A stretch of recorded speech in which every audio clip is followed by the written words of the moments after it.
Just a bloke in a bar. Greetzy and welcome to another episode of Bloke in a Bar. Greetzy, you may be wondering, Kempi, have you lost your mind or are you speaking another language fluently? Well, it would be the latter. I am now fluent in, it's essentially German, but in a Swiss kind of tank. So Switzerland. I'm obviously in Zurich, guys. And Greetzy is hello, essentially. Now, you may be wondering, that sounds a lot like greeting. And yeah, I have deducted that that's where we got the word greeting from. Is there any facts behind that? No, absolutely not. But did I tell my missus so that I looked really smart? Yeah, I did. Anyway, we've got the great Guru and Timmy here. Boys, what a weekend of footy talk. I mean, for so many weeks, you're sitting there going, ooh, it's so good that these lower tier teams are getting opportunities, but at the same time, you're sitting there going, this is getting tough to watch. Even though we know that long-term it is great for the game, they get these opportunities. Then we get to this weekend, and now I realise why the World Cup is important. Now I realise, okay, there are times when I wish that we had some more competitive games, but far out. At least two of the games this weekend, some of the best games we've watched all year in regards to tension, in regards to what was on the line. Guru, how you going, brother? I'm going good, mate. I'm stoked to see you in a room. I'm not heaps jealous that I'm not in, just quietly. It's unreal or not a balcony or something. It makes me feel great. I got kicked out of the hotel room. The missus wanted to sleep in. It's just on 7 a.m. here. So, and obviously I had to get up at around 5:30, 6 o'clock. And let's just say she wasn't keen on listening to another podcast at 6 in the morning. Shock me.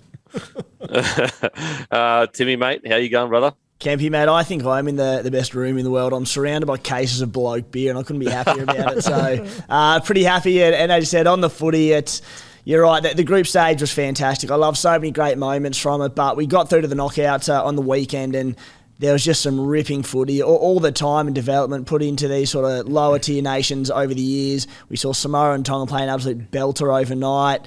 We saw Fiji nearly knock off the Kiwis for the second consecutive World Cup. Could easily have gone the other way. It was an awesome weekend of footy, and I'm keen to get stuck into it. Oh, mate, absolutely incredible. And this awesome podcast is brought to you by Milwaukee. Milwaukee is named for the big lift.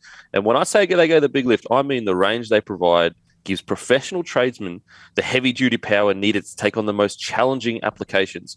The range of saws, trimmers, blowers, and equipment accessories offer the ultimate mobility and versatility and is built to help professional trim, cut, clear, and maintain outdoor areas. Talking about ultimate mobility and versatility, I tell you what, that reminds me of myself. So if you want to get me in a tool form, Milwaukee's the way to go. But seriously, guys, if you've got a backyard, you've got some stuff to do around the house, grab some Milwaukee Tools. They're, as I said last week, when I went onto the work site for the first time, I was stressed out. I was so nervous. Simple to use, really easy to just pick up and obviously do it safely and know what you're doing and get someone to teach you. But once you get that past that first period of learning how to use the tool correctly and safely, really, really great tools to use. And they're one of the best in the business, guys. And they support the bloke community by supporting the podcast. So head to Milwaukee, grab some tools if you need to get something done around the house. I'll tell you what, there's a few of you blokes, I'll do it tomorrow, you do it tomorrow. Look, I've been there, but don't do it tomorrow. Do it today. Get out in the backyard. I tell you what, there's nothing better, and you boys would agree with me on this one. You do a bit of hard yakka, and then you sit back and you have a couple, after the hard yakka, it's all done, everything's put away, you sit back and you have a couple of beers. It is the best thing in the world. So go get the tools you need, guys. Sort the backyard out, sort whatever you need to sort out. Then you can sit back and appreciate your work and just say, you know what? I did something today. So proudly sponsored by Milwaukee Tools. We really appreciate the support.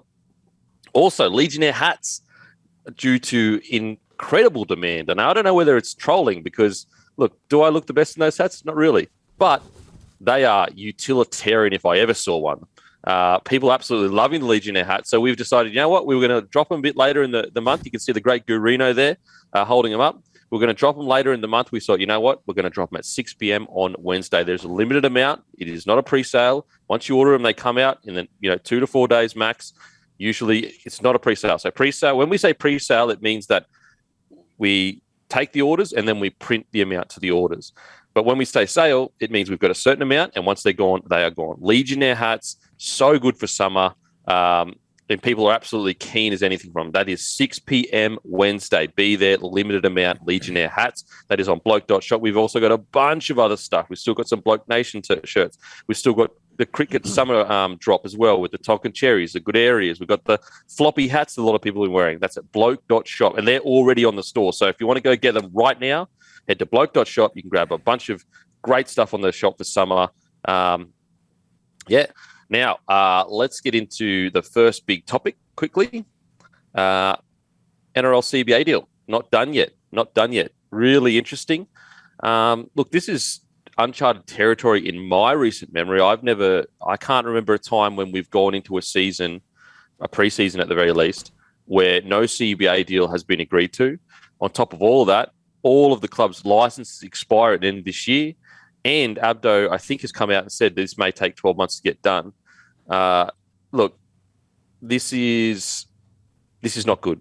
This is actually could be disastrous because, look, the hard thing about this is, you've got one side that is business minded, and you've got one side that is business and rugby league minded. So it's almost like conflicting because you've got the NRL, who is essentially the purpose of business, and we can go into deeper things about capitalism and late stage capitalism if you want, Guru. But the purpose of business is almost infinite growth. Guru, if you want to go there, we can go there, baby. How could he tell? How did he know? Yeah, I knew you loved that shit. I knew it. I saw your eyes just perk up. Capitalism, socialism. I knew it. But I guess so. Some would say the concern with business is the fact that it is just about infinite growth. It's about infinite profit. Your only goal. So let's say you've got shareholders; they want as much money as possible. Then you've got your workers who are like, well, they obviously want to be paid well, but they also want a good standard of work. They also want to be able to blah blah blah. Anyway. I'm sure all the listeners know about capitalism and all that kind of stuff. And anyway, so you've got the NRL sitting there going, we are trying to make this the most squeaky clean business run with the biggest margins run. And, we don't want to be giving out money to other people that aren't spending it the way we want to spend it. So you've got that side of things. Then you've got the NRL side of things, the rugby league club side of things that, they're the workers, they're the technical, essentially contractors to the NRL to a degree. So they want a certain standard of work environment. They want a certain set of capital funds to make their clubs run well. And so this is where they clash. Now, the problem in negotiations, and I've learned this firsthand in my short business career, is that one of the, first negotiation tactics is dragging things out. You've got one side that may need money desperately. You've got another side that doesn't need money right now because they're flush with a bit of cash. The longer you drag it out, the more desperate one side will become, then the more that they will be willing to take less. But there's very smart people on both sides. They're aware of this. So we're just seeing basically two businesses ruthlessly negotiating. The problem is that rugby league is a little bit different to a standard business. Anyway, now that you have your degree in business, what do you think, Guru? Definitely know more now than I did 5 minutes ago, that's for sure. Mate, I remember us sitting down and talking about this 3 months ago, saying, surely it's got to be around the corner. I cannot believe, and you've got a much better understanding than me of all this stuff, if that wasn't completely fucking evident in the last 2.5 minutes. But I can't believe how long this is dragging out for. And, the handful of players that I've had conversation with about this, they can't believe it either, mate. It's crazy. Yeah, it really is, and that's the thing. You see the human side of thing, and look, a lot of people go through this at work. You sign deals with your employer as a tradie or whatever, and they get to the point where you just need the money to pay for your family. So you're willing to take whatever. I agree, mate. I cannot believe it's gotten to this stage, and the real concern I have is that this is the way I see this unfolding if it doesn't get sorted. Players. This is the worst case scenario, guys. I'm not saying this is going to happen, but this is where it could lead. Players and clubs strike. Then there's a massive media push about how ungrateful the players and the clubs are. Then there's a push from the club side, and then it's just this massive fucking drama. I pray it doesn't get to that. Timmy, what do you think about the whole situation? Yeah, mate, I spent the first few minutes of that just Googling definitions of a few of the words you were dropping throughout that. But No, it's pretty. It's not pretty. It's very concerning, Kempy. And if it does stretch out and the NRL decide to play the long game, to stretch this deal out, to make things work for them because they've got the finances to do so, and sort of forces the NRL clubs into a bit of a corner and they don't get what they want in the deal, it's just going to cause more problems down the track. So as a rugby league fan, I just pray to God that both sides come out of this completely satisfied with the result. It's going to be a fascinating few months to see how it all unfolds. Yeah, absolutely. I agree with you. I hope both sides come out a winner.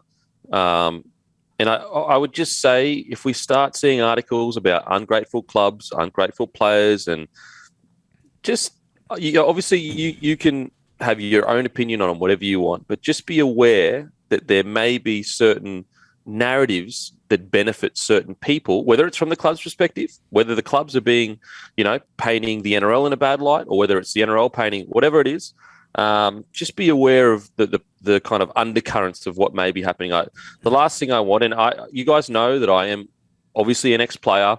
I'm obviously biased towards players. Like they are my community. They essentially gave me everything that I have.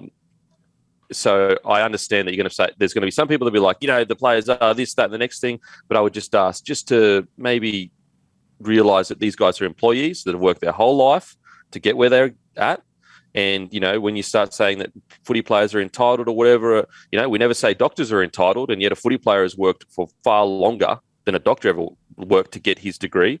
A doctor, when he was 5 years old, wasn't going down to a doctor's lesson on the Tuesday, Thursday, Saturday, like learning to be a doctor from 5 years all the way till he was 20. And also a doctor earns way more over his life than a rugby league player does. So I just ask for that. I'm not telling you what to think or what opinion. I just have some understanding of where the players may be coming from, because it's not looking good right now. The fact that we are literally going into a season where they don't even know what a salary cap is, and all of their license expire next year, plus the Panthers CEO has come out quite strongly and been like, we really don't agree with what's going on, and if they think we're going to back down, we're not. So it's ratcheted up. It's ratcheting up, and it's just not good for the game. It really isn't. So fingers crossed, both parties can walk out of this. I guess happy, and we don't.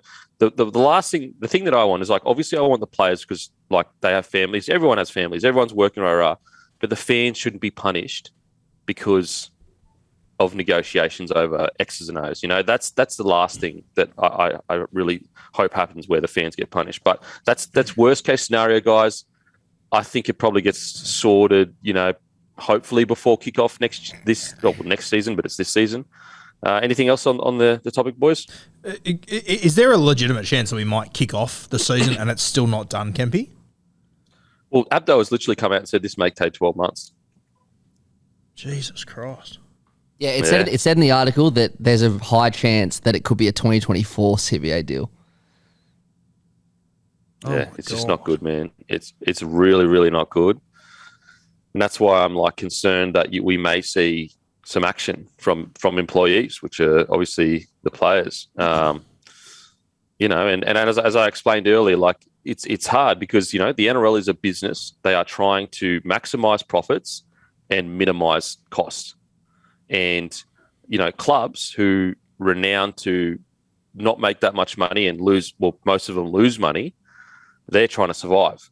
And so you've got two conflicting interests with a bunch of employees. And so, as I said, go into deeper arguments about capitalism and whether it's fair on certain parties or whatever, but that's just the reality situation. You've got two businesses that have two conflicting needs and wants. The problem is that the two businesses, usually you both have something that the other person wants, and you can come to an agreement. And I guess the concern when these negotiations happen is one side asking too much? Is one side put themselves almost in too much of a position of power where they can afford to just be like, nah. I always believe a good negotiation is when everyone's happy. I don't like a negotiation where once one party walks away just out of desperation, then they took whatever they could get. I don't think that's conducive to a good environment in regards to rugby league as a game. Anyway, let's get back to the rugby league talk, shall we? Garrick re-signs with Manly. This is fantastic re-signing. I will say that, Ola Kawatu also re-signed, I think, like in the last couple of weeks or so. Yep, he did. And so, even though this off-season has been disastrous for the Seagulls, the fact of the matter is they've managed to keep some pretty big names. So they can't be that unhappy. What do you reckon, Guru? Sorry, they also re-signed Jason Saab as well. Yeah. Yeah. So despite how dysfunctional it may look and how, there's obviously a lot of decisions that I can't really make sense of over there at Manly, mate. As you said, there are a lot of good things going on there. I was really worried that Garrick was going to go to Newcastle, and I wouldn't have liked that move. Personally, I understand he had the lure of playing fullback, but I thought it was a matter of time until he ended up back on the wing because they'd moved KP back to fullback eventually. So I love him staying at the Manly Seagulls. We're hearing that he might play left centre next year, which I haven't seen Garrick playing in the centres, so I'm not sure if I can really comment on it. But I don't know about you, Kempy and Timmy, but I just think he's such a good winger. I would just love to see him master his craft out there. Yeah, it's interesting because I kind of feel like we've gotten to the stage, aside from a few standouts, like, is winger a more important and valuable position than centre at the moment with the way the game is played? I kind of feel like unless you're Joey Manu or Latrell Mitchell, wingers impact the game so much now where it's like, I kind of feel like you put your money there. I mean, put it this way, would you ever move To'o, to get him more ball? Whereas I feel like, maybe 10 to 15 years ago, maybe 15 years ago, you would move your strike players into that centre position. Your Gazniers, your Coopers, your Hodges, your GIs when he was there. Whereas I kind of feel like your strike players are really your wingers now. What do you reckon, Timmy? Oh, definitely, mate. And we spoke about it, might have been last week or the week before. I think, when we're talking about Campbell Graham and the chance of him potentially shifting back to the wing. And 10 years ago, it was a case of moving players closer to the action to get them more good ball, particularly in attack.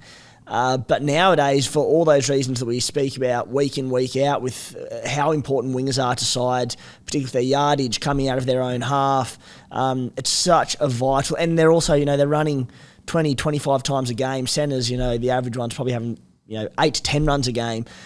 So the switch doesn't make a lot of sense to me. Really fascinating one with Rubes. I don't know what he re-signed for. I don't know if there's a figure out. They just had a bit of a look around and I couldn't see a number, but it'll be interesting because he probably got overs for what a winger / a centre is worth in the current market because, he's obviously bypassed the opportunity to play fullback at another club in the NRL to stay at Manly, but Manly, knowing that Tommy Trbojevic has been pretty brittle in the last 3 to 4 seasons, they have to have a quality... Every club wants a quality replacement at fullback, but there's every chance, as much as I hate to say it, that Tommy Turbo plays less than half a season next year on what we've seen recently. So they need someone to step into those boots. And while Rubes has probably maybe turned down potentially a little bit of money elsewhere to play a fullback role, he's probably gotten overs to play as an outside back at Manly for that reason. And the other thing that came to mind with Ruben Garrick, and I don't want to dig up old wounds for Dragons fans, but I will. Just looking at them releasing, I will anyway, how good he's been the last few seasons for Manly and the faith they put in him when he couldn't get a start down at the Dragons, and Reece Robson, another one in that boat. You're just sitting there going like, he could be reaping the rewards at the Dragons. Oh, could you imagine him at the Dragons at fullback right now? How much they would love that? Oh, it would be a godsend for them. I totally agree, Timmy. I think that you're bang on the money in regards to maybe it's a little overs for a winger, but at the same time, Tommy, you have to have a backup good fullback. How many times have we seen where a player, whether it's a 7 or a fullback, goes down and the team just looks like a totally different side? I will also say, really interesting the length of the contract in regards to wingers don't get signed for 4 years. Like wingers do. Brian To'o does. Josh Adokar does. But Ruben Garrick, who's just like probably a step down from them. So personally, I just am so happy for Ruben Garrick that the fact that this year he worked his ass off in a tough year and he was rewarded with it. I mean, honestly, in those last few games, he was barely being able to run. Like his body was absolutely shot and he kept turning up. He kept trying to do his job. And so I'm stoked for Ruben. And I think he's a good clubman. He's good for the culture. He's very marketable. He's got cheekbones that won't quit, a smile from the gods. They're all things that come into play in negotiations, guys. We talked about business earlier. You're negotiating with a bloke with cheekbones as high as the Himalayas and smiling at you with the god's smile. You're going to give him a bit of extra coin. So, yeah, I'm stoked for Garrick. I think it's a great signing for the club. I think he'll be one of those players where I think he'll be a one-club player, and I think that he'll be one of those players that's like not a cult hero, but just beloved by the locals, but he may not reach the superstar status of Tom Trbojevic or all that kind of stuff. But I think that the core fans of Manly will just, because he's a goal kicker as well. Like I really think they'll appreciate him. So I love the signing. I love it. Kempy, it's not something you can understate either. As important a role as goal kicking is in our game, to have locked in a high quality goal kicker at that club for the next, got a 4-year extension, so 5 years or something, just invaluable. Especially when you look around the rest of the system. I think the next best is DCE, I would say. Yeah. So having Garrick for the next few years, it's huge. Yep, great signing. And I don't think it would have broken the bank. I think that they would have been able to pull a bit on the fact that he seems to love Manly as an area, bit of a beach boy or whatever. And in regards to your Dragons comments, absolutely. Like the fact that they let go of Saab, Garrick. Well, I know Saab, agitated for a release or whatever, but like the fact that he wasn't playing and they hadn't got him in there, Garrick couldn't even get a run. Then you've got Robson. You look at that Dragon side and you go far out. You had some incredible youth coming through. How are you still struggling? Like when you look at they haven't been exciting in the market. How is that still a thing when you've got literally? You could make the argument when it comes to juniors, the Dragons are top 3 or top 5. Am I being a hyperbolic here? I don't think so. It obviously is a very big region, but they do produce a lot of talent. But, I mean, you have a look at the town that he's from, Gerringong. That's where the Sims family's from. St George lost all of them. Granted, Tarek came back eventually, but he's gone again. Tyrone Wishart, he grew up there. Obviously, his old man lives there too, so they lost him. Reuben Garrick. So, whereas, 15, 20 years ago, these guys never left the Red V. And the difference between what's happened with, say, Robson and Garrick, and correct me if I'm wrong, very well maybe as usual, but like young talent gets poached from clubs. From my memory, there wasn't a spot for these boys on their roster, and I'm not sure if they didn't want to keep them, but they weren't willing to dig in to keep these guys at the very least. They'd been let go, or they'd said, you know what, we're happy to let them go, and that's the difference. And I know hindsight's a very easy thing, but these two blokes showed plenty of promise at a young age, in particular Robson, so it's a tough one. Well, I agree with you in regards to hindsight for sure, but have we not seen a trend of young Dragons players not necessarily reaching what we thought they would reach at the, like for example, look at this year. Sloan comes out, explodes. And I'm not saying it's all the Dragons' fault. You could say, you know what, it's Sloan. He didn't have a great attitude. I don't know whether he did. I'm not saying it's all. But there does seem to be a bit of a trend of really good young talent that they don't seem to be getting the best out of them yet. And there's so much that goes into it that, we don't see. But, did Sullivan get that much of an opportunity this year? Not really. Amone, he really kicked on towards the end of the year, but the start of the year he was fairly quiet. Then you've got Ramsey that came on really well on the wing, and then he struggled and he got dropped and then he got brought back in. And so there does seem to be this growing trend that they're really struggling to funnel these youth in and explode through.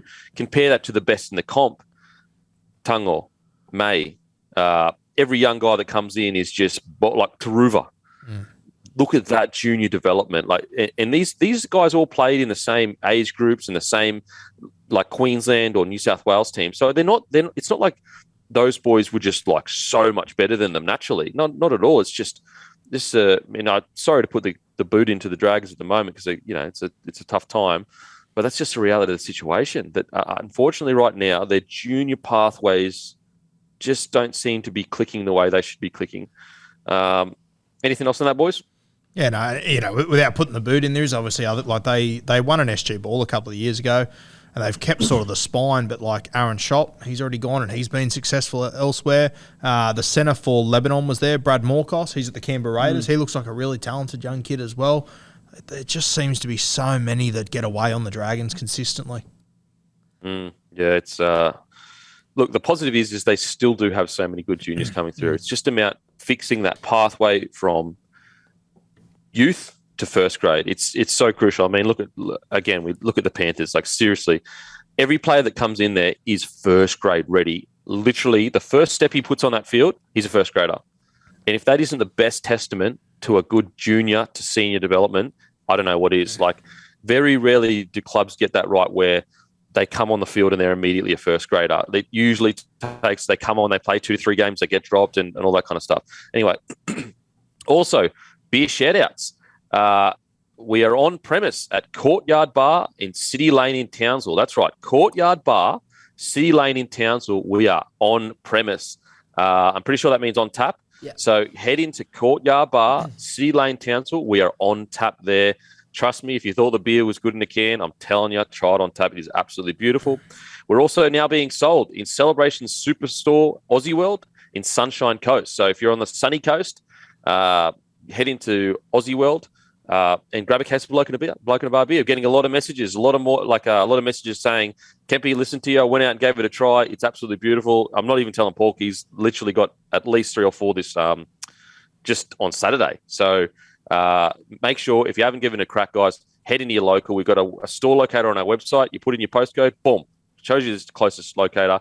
On top of that, in New South Wales and ACT, we're in every single Celebrations, Bottle-O, IJ Plus Liquor, and Porter's Liquor. So if you go to Celebrations or a Bottle-O near you in New South Wales or ACT, head in, grab a case of Bloke. If you enjoy all the content all year and you've really, listened for hours and hours on end, support the show. Grab a case of beer and see if you like it. If you like it, keep drinking the beer. That would be awesome. Now, Graham re-signs with the Sharks. To be honest, I expected this. I don't really think there's much to say. We all know Graham is an absolute, legend in regards to on and off the field. He's achieved so much. He's great for the team. I think it's a smart signing. I think it's also a shrewd signing. It's only a 1-year deal in regards to, he is getting a little bit older. Quick thoughts on Sharkies Graham re-sign? Yeah, I love it, mate. Makes complete sense. We're actually having a look at his numbers today. Kempy needs 23 games to make it to the 300 club. So fingers crossed he can stay on the field. I could be wrong, but I think that teams get 3 buys this year. Yes, but there's 27 rounds. So 27, yeah, okay. So he's going to have to play just about every game. So fingers crossed Wade can get that done because, does anyone deserve 300 more than Wade? Oh, mate, he absolutely does. Talk about he's just such a unique back rower. Like, he's a 6, but he's not really a 6. And a 6 doesn't hit as hard as him. He's a mongrel, but he's also, got the champagne footy in him. Just quickly, while I've got it on my mind, this chitter-chat about a preseason comp. What are we? Do we, are we actually going into seeing how destroyed these boys' bodies are by the end of the season? Like, what are we talking about here? A preseason comp? These boys, how many injuries have we had in the last couple of years? They should be shortening the season, not adding a preseason comp. Like, these boys, they will, honestly, if they added a preseason comp, I reckon we would, over the next, let's say we just put in a preseason comp for the next 10 to 15 years, I reckon the amount of people that wouldn't play 300 games would drop massively. I think that it's crazy that I even think that 27 games is outrageous. I really do. Like, I cannot for the life of me understand how anyone that is close to an NRL club or the playing group and seeing what these guys put their body through think that adding games on. This is not soccer where it's not contact. It's soccer. You can have 3 games a week. It's still hard. It's fucking really hard. And, you get a lot of the stud marks, ankle injuries, all that kind of shit.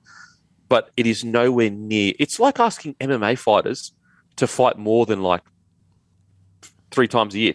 If you're an MMA fighter, if you fight 3 times a year, that's seen as, wow, you were an extremely active fighter.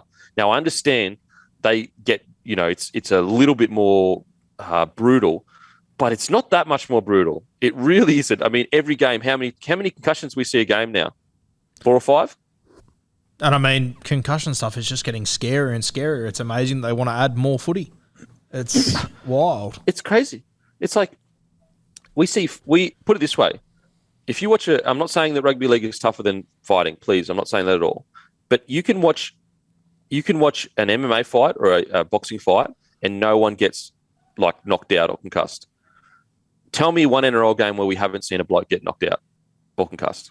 And I understand that there is more players on the field, so the likelihood is increased. But I'm just saying, like, that's what we need to really look at and go, like, this is a brutal sport. They already play. Some of them play so the players this year, how many games do you reckon they've played? What, 30, like as in the Origin guys? 30, whatever? Well, if 30? you play a full season, you play Origin, and then if you went on this World Cup, you could push 35. Like, there'd be Panthers boys that would go close to pushing 35 this year. Insane. Now, look, if the even if the preseason comp is for like reserve graders, they still play a full season in Q Cup. It's not like, and it's also the training. Like, it just doesn't make any sense. What do you think, Timmy? What's going on here? Yeah, mate, I'm a bit of a controversial opinion here, but I actually, I'm not too far against the idea of a pre-season comp. I'd nearly given up on my dream of playing in the NRL. And I think if the pre-season comp goes ahead, there'll be that many injuries by round one of the next season that I'll be a chance at starting fullback for the Raiders. So all of a sudden, this new RLPA deal, I could be a part of that. So I'm with the RLPA. I just get as much fun as you can, boys, because by March next year or the following season, I could be in on that. Imagine Ricky Stewart and Madge Maguire when you walk into the change room. Fuck. Mate, it just honestly, it doesn't make any sense. It really just doesn't make any. I don't Sam's understand little brother's how we here for work experience. Didn't he do work experience here 10 years ago when we told him to piss off?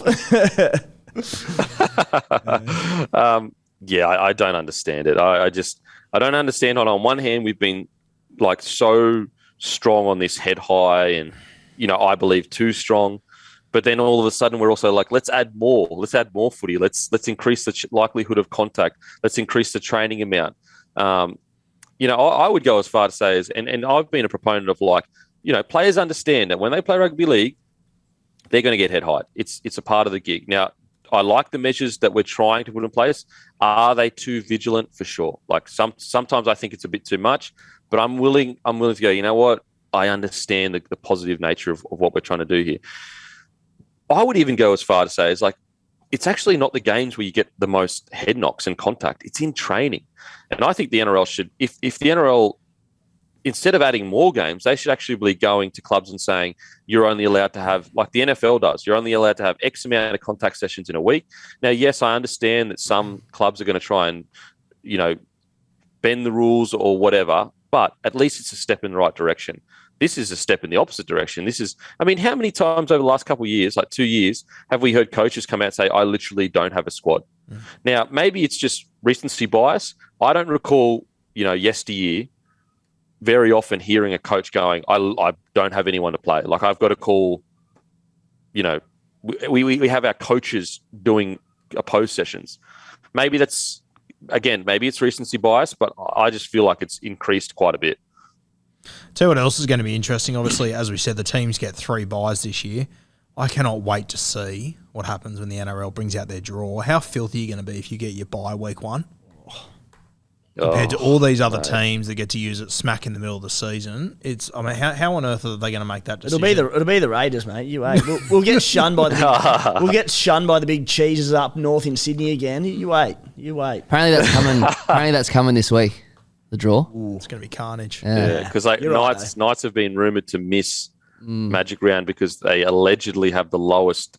This is all reportedly, but statistically, since 2018, the Bulldogs have had the lowest, turnout at Suncorp Stadium, with the Knights being second. So maybe the NRL have done quite a bit of research and I guess seeing that the Knights are the least engaged in Brisbane. I'm not sure, but look, if I was a Knights fan, let's say it is going to go ahead like that. If I'm a Knights fan, absolutely, I'd be pissed. There's no denying that. From a outside looking in, it's like it's probably the only way you can really look at it, isn't it? The least engagement for the first year, and then you just begin to rotate.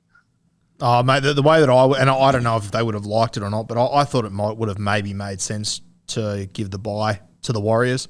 At least it's one less game they have to travel over here for. That was my only line of thinking. But they have a big fan base in Brisbane, though. That's the only problem. Do they? Okay. And they are locked in for Magic Round. They are? That's official. Yeah. Oh, it's a tough one. Like, there's no right answer. If I'm a Newcastle fan, I'd be filthy. But whichever way you go, you're going to upset someone realistically. Yeah, I agree. As I said, like if there is a way to do it, maybe it is the lowest attendance. Like, it still seems a bit unfair. What do you reckon, Timmy? Yeah, as you said, boys, it's got to be someone. They've got to do basically come up with it the most objective way that they can. If that's attendance-based, then so be it. But I haven't thought about it enough to think of the best way to go about it. But as I said, put it this way. If it's Newcastle this year, then they shouldn't miss out on it for the next 10 years. So everyone should get their turn in the next 5 to 10 years. And obviously the Queensland clubs will all play it and whatnot. But you'll have your turn and you'll be right for a while after that. Yeah, I think your Broncos will be safe for another, 17 years? Yeah, mate. Yeah, should be safe. Mate, we're battlers. We get the short end of the stick all the time. Grizzly Broncos, poor calls, bloody bullshit, mate. And then, we were chugging along and they added 2 teams to our state. What a load of shit. We are Queensland. This is nonsense. Yeah, I don't know what the right answer is. I don't know. Look, as I said, you have to use some kind of fairish judgment, and I guess least engagement is. I don't know. I feel sorry for Knights fans if it goes through. Anyway, now let's get to Rugby League World Cup, boys. Australia versus New Zealand this week. Wow. England versus Samoa. Wow. So let's get to the first game. Australia versus Lebanon. I'm a bit worried. I know we won 48-4, but the first 14 points was pure individual brilliance that we scored. It was not good. It was not good ball playing. It was not setting decisions on field and spreading them in numbers. It was literally just pure individual brilliance that you can't get away with against the top tier sides. Then there was a period where we started to get into gear and we, put it together.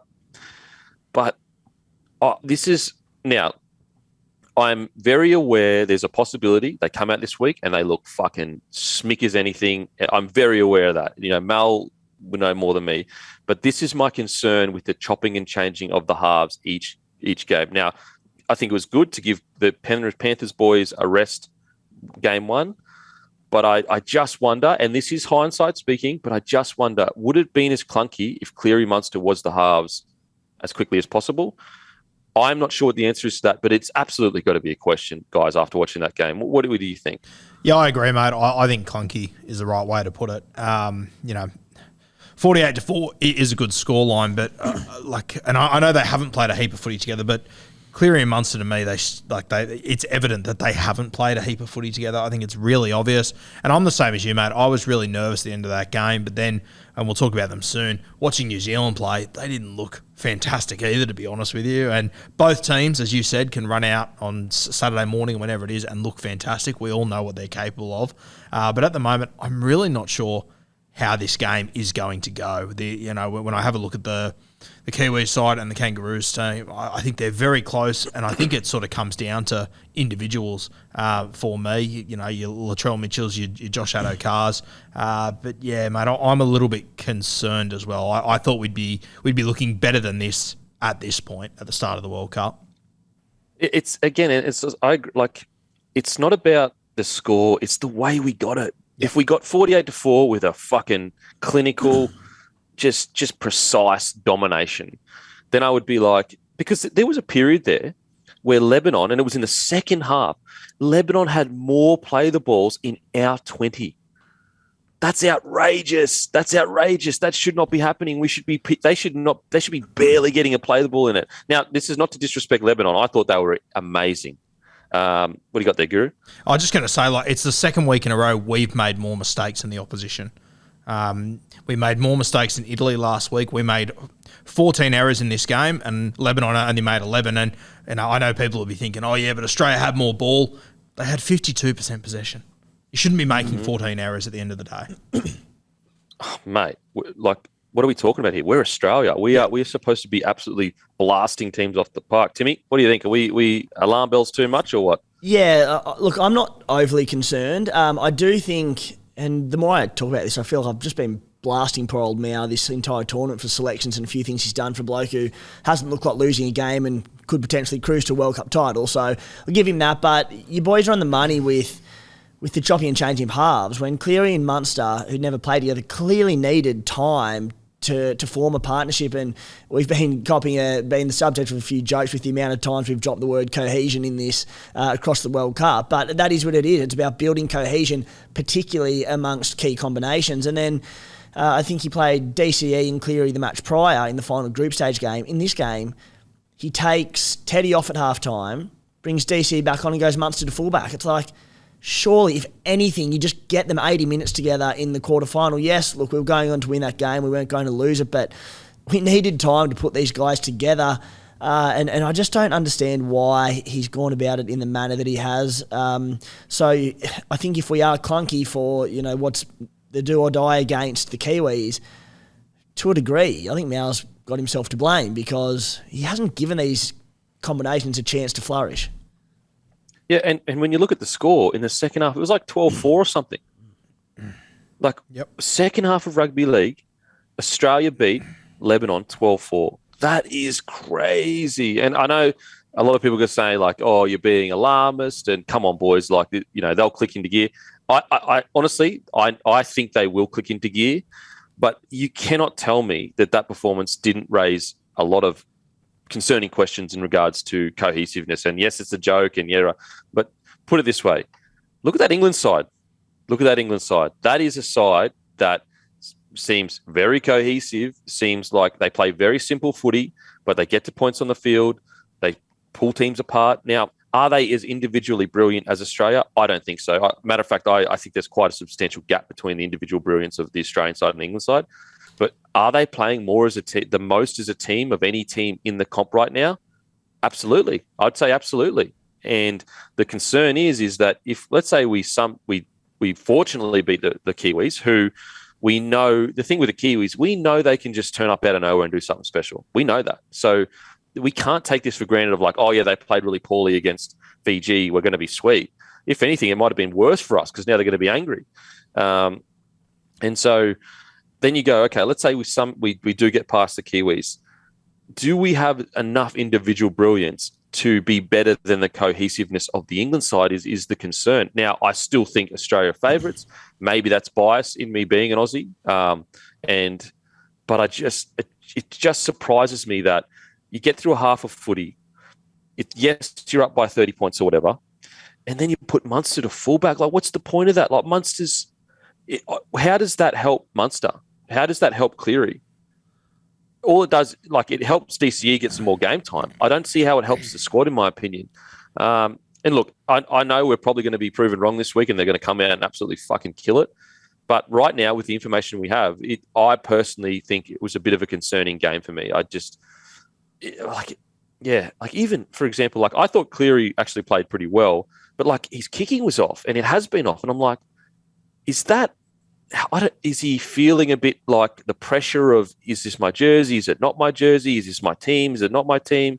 And or maybe it's just, he's over there, but like, I'm watching him kick goals. I'm like, is that a different ball over there? Is that like not pumped up or something? Because it's like Nathan Cleary is one of the best kickers of the comp.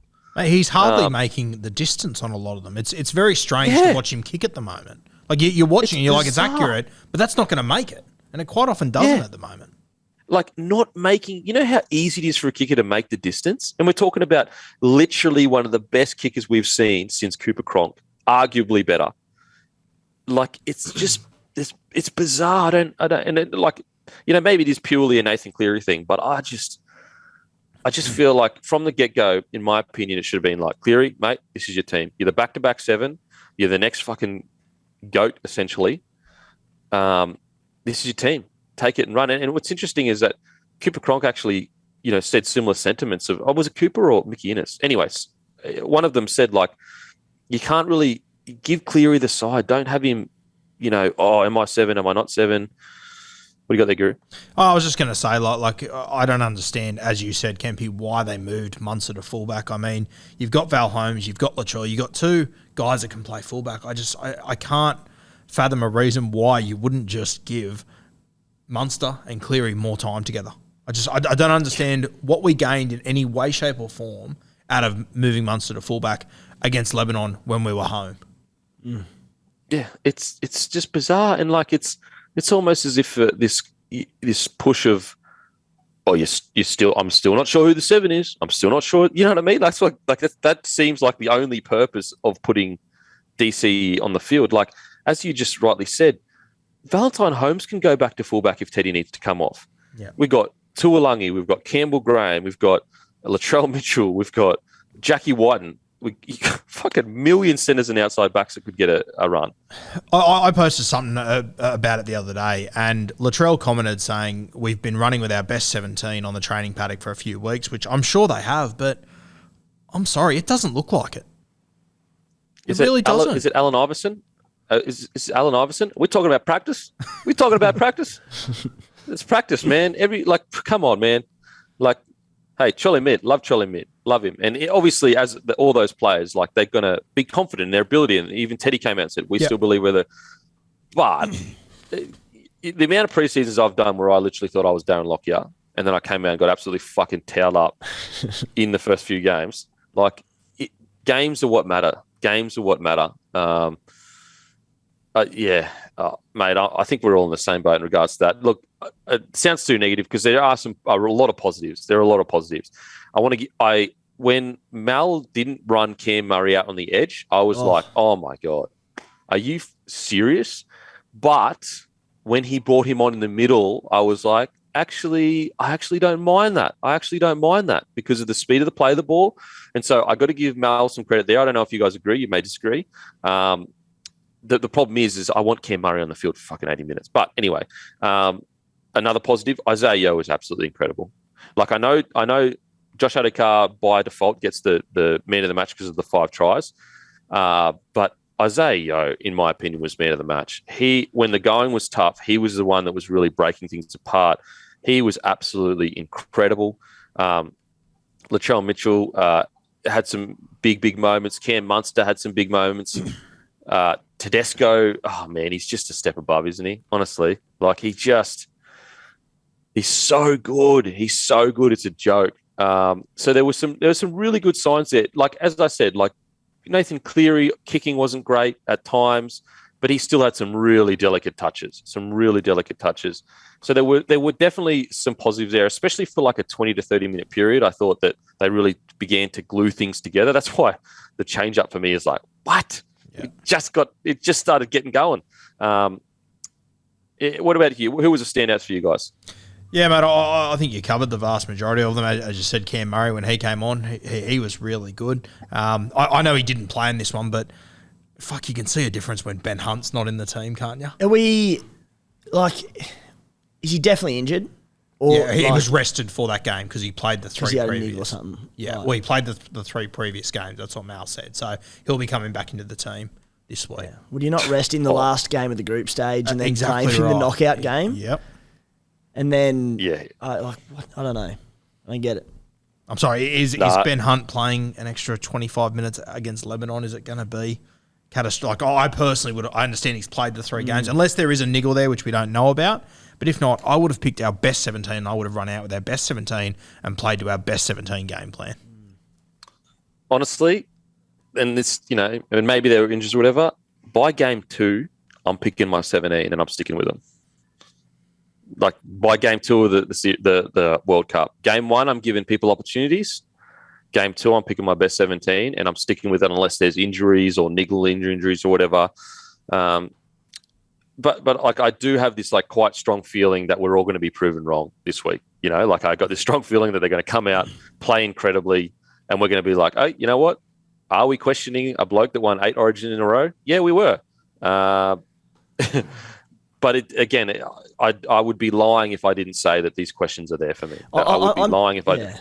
I'm still backing us, Kempy, in a tight game, and I think we'll be fine. I just don't think we've done ourselves any favours with a lot of decisions that have been made. Like, with the Australian Rugby League team, there's so much superstar talent in there. I honestly think we'll be fine, but we could have given ourselves an easier path to a knockout semi-final with the Kiwis. And I personally think we've had arguably, potentially better Kangaroos teams versus worse Kiwi sides, and we've lost in games like this. And if we do, and I'm expecting the Kangaroos to win, but in my opinion, the Kiwis have a better pack. They've got the halves that if anyone's going to get over the top of Cleary and Brown, Cleary and Munster, it's going to be Brown and Hughes. They've got a superstar at fullback. There's this is as much as they haven't played very well, as you said before, Kempy. We know that New Zealand they can switch it on at any given moment, and they're going to be up for this game. And the other thing that scares me in that is the Kiwis, albeit by probably underperforming by their standards, have had games that we saw on the weekend with Fiji that they've had to overcome some animosity and dig in and just really grind out wins. The Aussies, I may be a detriment to how good they are. They haven't had a tough game yet, let's be fair. They haven't looked like losing a game, and that's not going to help. And for all we know, New Zealand might not be the team we've got to worry about. It could be England at home in a grand final if they win.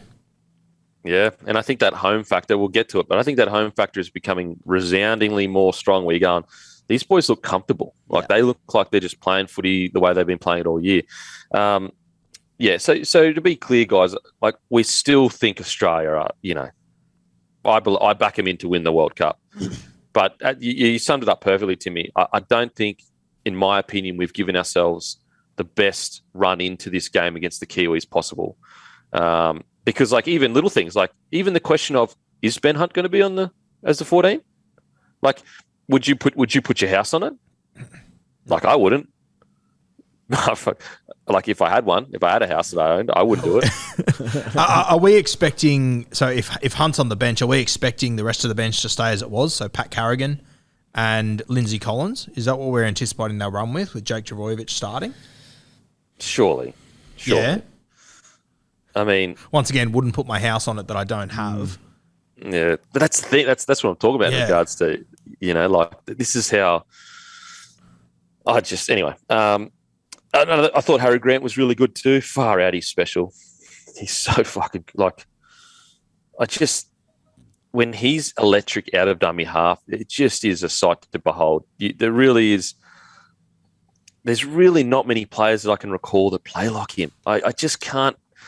In my time anyway, I'm sure there might be some before my time, but I'm trying to think of a 9 that was similar to Harry. It's just, he's just got his own way of doing things. It's fucking so good. He's so exciting to watch. He's almost like a 7 out of hooker sometimes, the way he just takes control of where they're getting to on the field or having a run, or taking a few extra steps. But the crazy thing is that 7s and 6s can still work with him, whereas we've seen other 9s in the past where they're too dominant and they take the ball when they shouldn't be taking the ball. And you got the 7 putting his hands up going, fuck me. Harry Grant seems to select the perfect time every time to take control of the game and run the ball or pass it to who he wants to.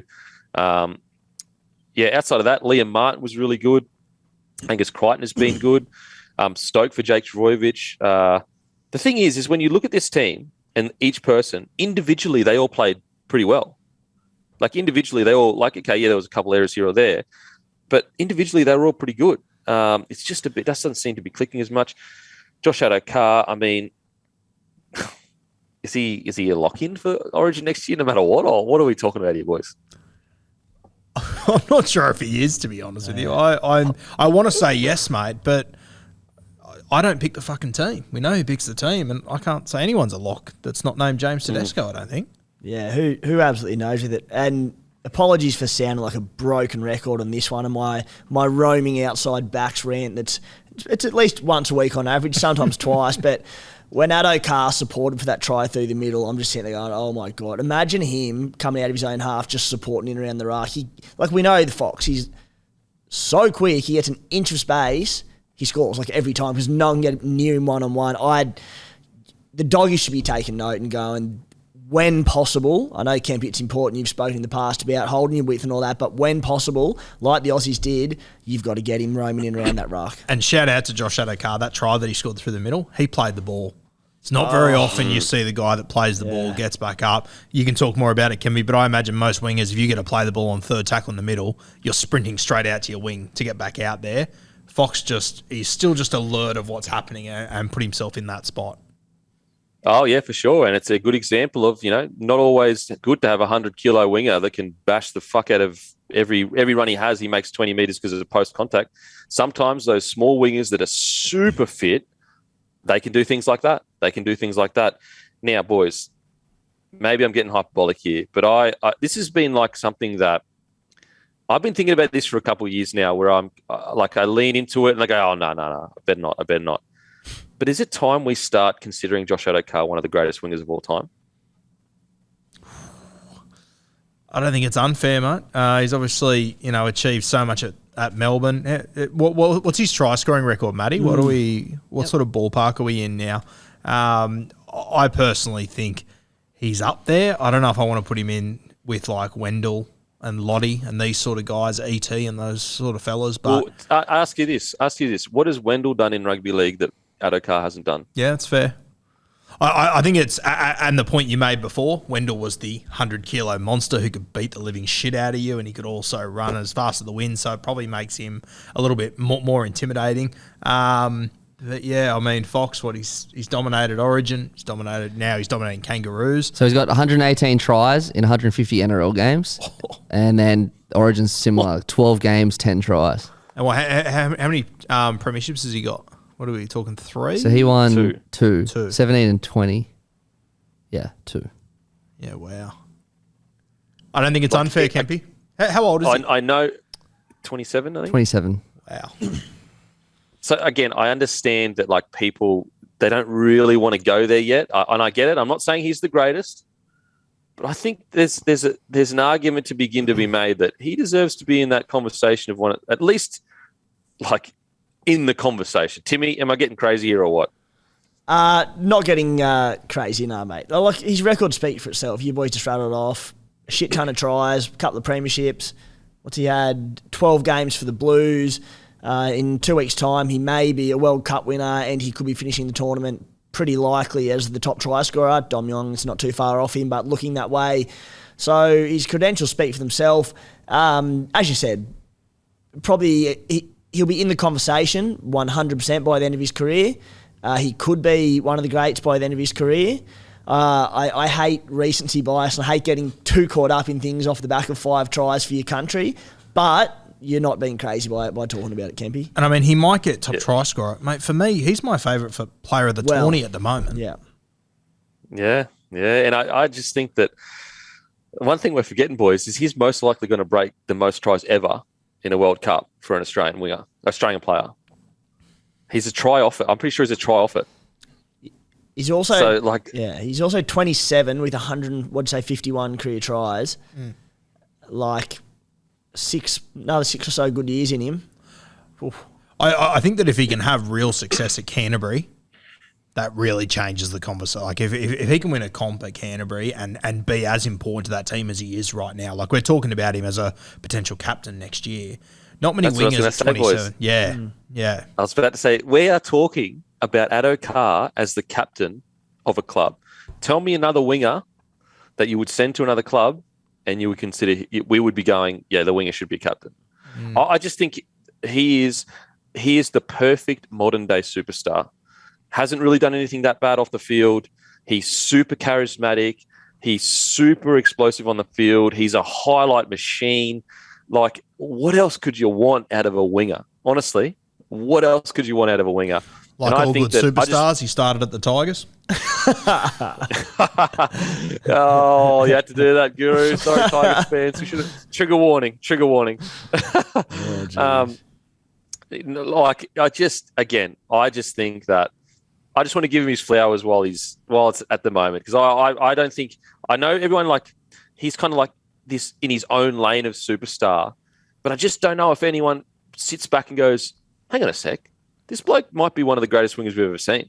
Like, when you look at what he's achieved, at least in the modern era of rugby league, I know you can talk about ones in the past or whatever, modern era of rugby league, I'd have to say, like, he does all the tough stuff. He's one of the best finishers we've ever seen. He's basically like Steve Renouf in the open field. That's how beautiful it looks when he just gets to glide, and he's done everything. I was just about to say to you, mate, for me, like, the best winger of the last probably 15 years is Brett Morris, just because he was so consistent. But then I sat there and went, how many bad games do you see Fox play realistically? Exactly. It's just, and also, like, everything he brings off the field as well. Like, I just think he should be in the combo at the very least.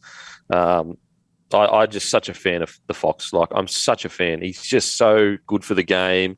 You know, he didn't have the easiest upbringing either, and what he's managed to achieve as a person, and is pretty incredible.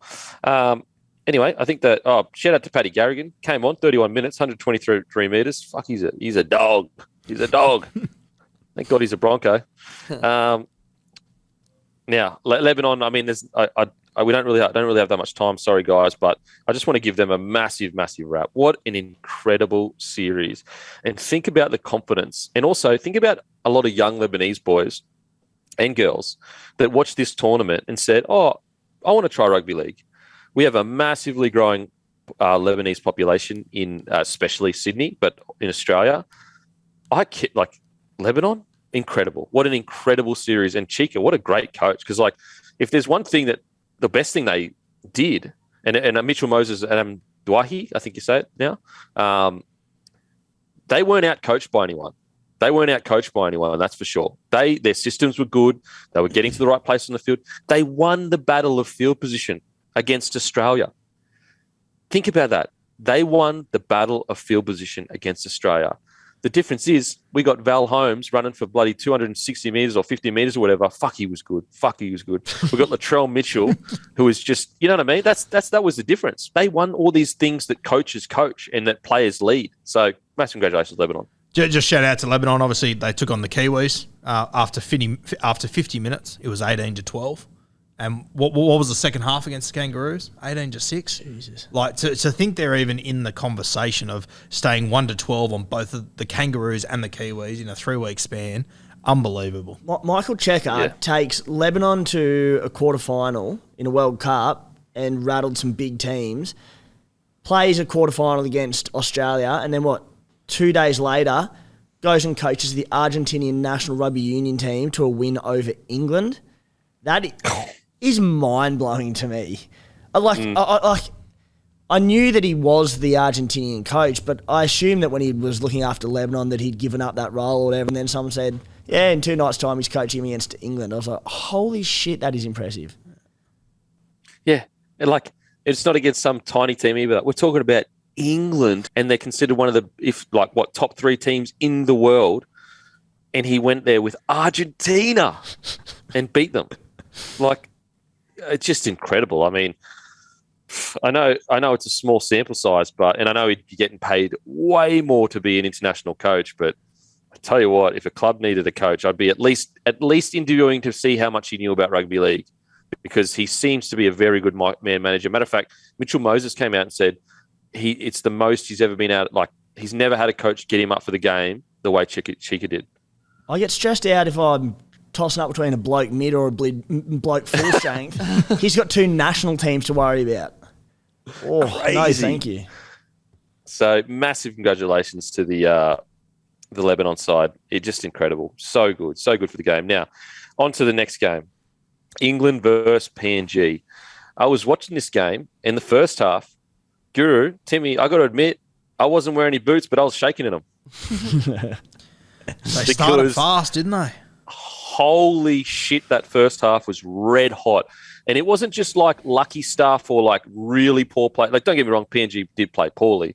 But some of their tries was just high quality footy, stripping them of numbers, very simple game plan. It's just they don't even dig into the line that much. They basically rely on, we're going to get you in one-on-one situations and we're going to beat you in that one-on-one situation. If we don't beat you, we're going to get an offload. So that could be a double-edged sword. You could make the argument, well, once they get against the top-tier teams, then that one-on-one tackle, the contact is going to be much better. The wrestle is going to be better. They're not going to have the same knock-on effect.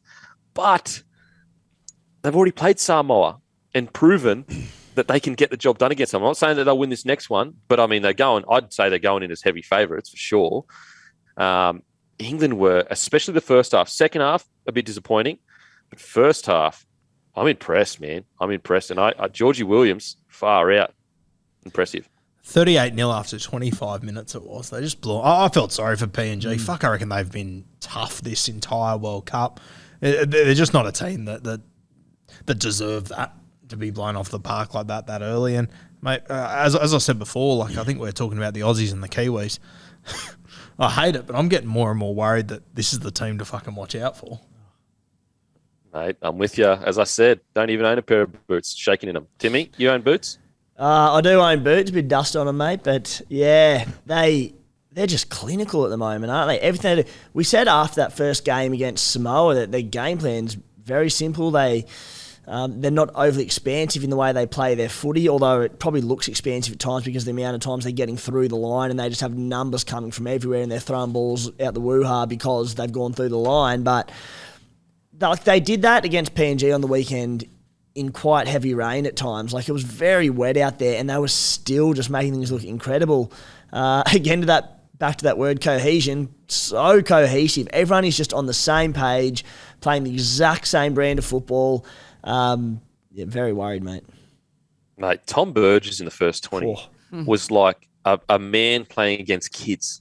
And we're not talking about any team. We're talking about PNG, who are known for their ruthless, aggressive defence. Like, if there's one thing they might lack, it may be, on the edges of reads sometimes, but PNG are known. Like, the amount of players that played in the Australian A side that would go over to PNG and go, I walked off the field the sorest I've ever been.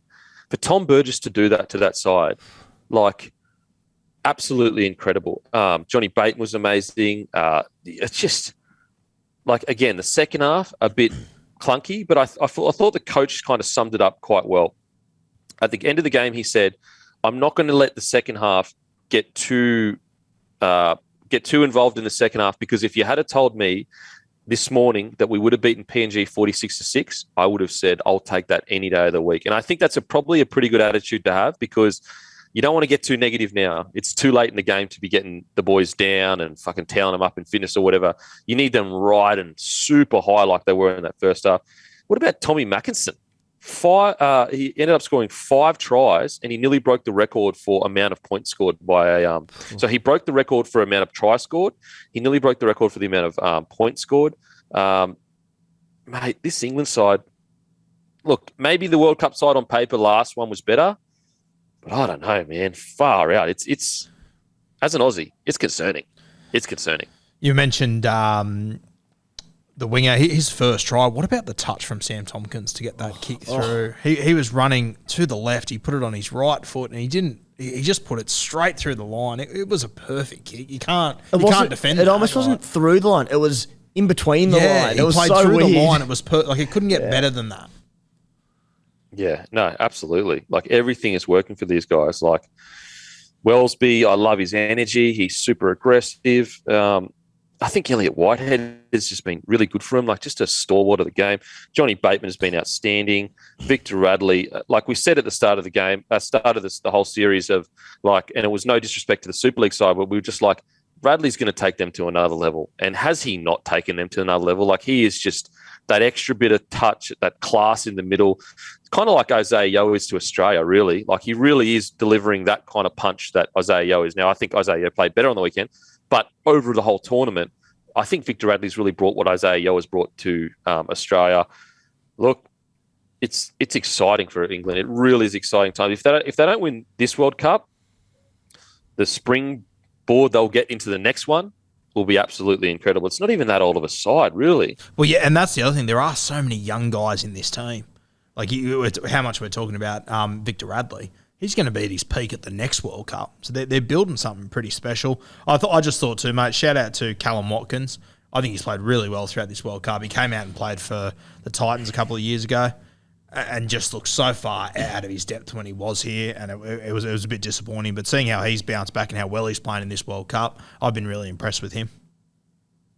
Yeah, agreed. I think, I think England they're really looking good. Yes, second half wasn't great, but they can't do any more than what they have done this World Cup. If they go out and get beaten by Samoa, it'll almost be the World Cup that got away from them. Like, because if they're not in the final, that's a disappointing tournament, in my opinion. And yet, if you had said that to me at the start of the comp, I would have said, nah, not really. Like, maybe semis probably. Now, after watching them play, if they don't make the grand final of the World Cup, that's shocking. Like, it's because of how well they've played. Now, your quick thoughts on PNG, boys? As I said before, a tough day for them. They came up against a very good English side. I probably more so look at the rest of their World Cup. I thought that game against Tonga they played a couple of weeks ago, I thought they were very unlucky not to win that one. I thought they were the better team, to be perfectly honest with you, against Tonga a few weeks ago. So a really good World Cup. Once again, the halves, Lockie Lamb, the 5'8". Can someone give him a contract? How is he not worth a throw at the stumps somewhere as a 14 or just to have in your team? I can't believe he doesn't get a shot anywhere. Surely he will be after this World Cup. You'd have to think so, but I mean, he killed it in the mid-season game, and then he just fell under the radar again. No one spoke about him again. I'd love to see him get a gig somewhere. Labour. Yeah, I agree. Just an opportunity to show what he can do under a system, and maybe he's already had that, but he just seems to have matured massively. I agree with you, Guru. Like, extremely disappointing last game. No denying that. Extremely disappointing, but I would try to focus more on the rest of the tournament where I thought they were really good. I thought they were quite unlucky against Tonga. I kind of feel like that may have had a bit of a knock-on effect. Yep. I feel like, and I know people don't like when we get into this, but like, let's say they did get that win. I don't feel like they would have petered out the way they petered out this tournament. I watched the game against England. I'm like, this looks like a tired team that just doesn't seem to have the energy to go with a team like England, who are just riding so friggin' high at the moment. And that's where I really thought the difference was. It was a team that was down on energy, down on confidence. Like, it sounds weird because they went on to win their other games, but they just didn't have that same energy that they usually have in games. So very disappointing last game, but not shocking or anything like that. Decent World Cup. Yeah, I think as well, you got to remember, like, it's so important for these nations. If they've got a star player they can just throw the ball to and anything can happen, so important. And Xavier Coates, they didn't have him for the entire thing. Like, he's just another guy that, if there's nothing on, you can just kick it to him and you're probably going to get something out of it. So he was a huge loss as well. Yeah. Anything on PNG, Timmy? I think just touching on it again, that just the investment in the lower tier nations, and we saw, how long ago was it now, that the PNG Hunters came into the Queensland Cup. And 4 or 5 years, maybe a couple more, and then we're reaping the rewards right now. They've just made a quarterfinal and played a superb World Cup, one of the shining lights of it. And with the progression that they're showing, there's no reason why in 4 years' time they can't be, really competing for a semi-final spot and potentially more. And I mean, you look at Fiji's bid for a New South Wales Cup spot. That's been going for a few years. I don't know where that's at the moment. Obviously, hasn't quite eventuated yet. But the more we can get these lower tier nations playing regular big footy and giving some of the locals opportunities at the highest level, so good for our international game. Yeah, agreed. And also some of the stars that were born, like IPAP, like I'm telling you, there'll be quite a few NRL clubs inquiring as to, hey, is there an NRL club clause in your contract with the, is it the Lee Panthers? Leopards. The Lee Leopards. The Lee Leopards. I thought he was really good. So, yeah, disappointing last game. But outside of that, it just shows you the progress that these teams are making with a bit of resources. Now, on to New Zealand versus Fiji. Wow. Like, if I was concerned about Australia, I'm super concerned about the Kiwis. They can absolutely turn up, and yes, they absolutely can do anything on their day for sure, absolutely. But if I thought the Aussies were clunky, New Zealand were even more clunky. 24-18, very lucky to get out of it. The call for the penalty to make it 20-18 was outrageous, in my opinion. I thought Fiji were absolutely incredible. I think they deserve a massive, massive rap for how they've played this whole series. And I think that one or two 50-50 calls go their way, and I genuinely believe we could have seen an Australian-Fiji semi-finals. That's how close this game was. Kikau was outstanding on the edge there. Some of their defense in the middle, Kamakamitha. I mean, again, like you brought up before, Guru, we're talking about a team that was missing the Saifidi brothers, like quite a few. Tarek Sims as well, did you say? Yep. He can play for them. So I'm extremely excited for Fiji. And I'll tell you what, if they have any chance of getting into New South Wales Cup, if they were even in close to discussions of it happening, that may be the nail in the coffin for it to happen, because they were absolutely outstanding. But we'll talk about the Kiwis first. This is I'm really torn with this one because I thought Joey Manu, he did win them the game essentially, but I do think that if I had to be super critical, I still think he played outstanding. I still think that like without him, they probably don't win. But I also think that there were times where it just seemed to clunk the team up a little bit. Hughes and Brown never got into the game. Cheese never got into the game. And I think that like we have to remember Joey Manu, he hasn't actually played a lot of fullback over the last few years. And like this is a difference between like a Teddy and a Joey in regards to like I believe that Joey has the same ability as Teddy. But I think Teddy's experience of like knowing when to jump into hooker or when to make the choice to take the run or whatever is just that little bit of difference between him and Joey Manu at the moment. Rightly so. Teddy's been playing it for many years. I just felt that Joey, they may need to sit down the spine with each other and say, mate, like, we just need you to maybe just take a little bit of a step back sometimes so that we can get going. Because, like, honestly, watching that game, like, I can't recall a single time where I saw a good backline play. Maybe off the scrum when Mulatalo scored, but in play when everything was going and shit's going everywhere, you don't know what's happening. There might have been a handful of nice, smooth plays. Outside of that, didn't look like they were getting to points on the field. It just looked chaotic. Am I being too critical here? Again, I still think Joey Manu was outstanding. I'm just being like from where the team perspective. No, I actually agree with you, mate. And this is something that, as a Kangaroos fan, actually fills me with a little bit of confidence because, and we've been saying this for a while, you see Manu when he plays for the Chooks, he jumps in at 5'8", he jumps in at fullback, and he takes 35 runs, and it's unbelievable. No one's doing that, but he'll have 5 passes, and it becomes predictable to some extent, in my opinion. But he's a juggernaut. But when you are coming up against the Kangaroos side, they missed 7 tackles the other day, and we weren't happy with their performance. Like this team is a proper defensive unit, the Kangaroos, and I sort of, as a Kangaroos fan, I get a little bit of confidence out of knowing that if Joey Manu wasn't on the field the other day, they lose to Fiji, in my opinion. And I just think it does become a little bit predictable that you do know what he's going to do every time. You know he's going to run, and you want him to run, but I just think it does look a little bit clunky, and it does become a little bit of a one-man show, and I think the Kangaroos will be able to handle it.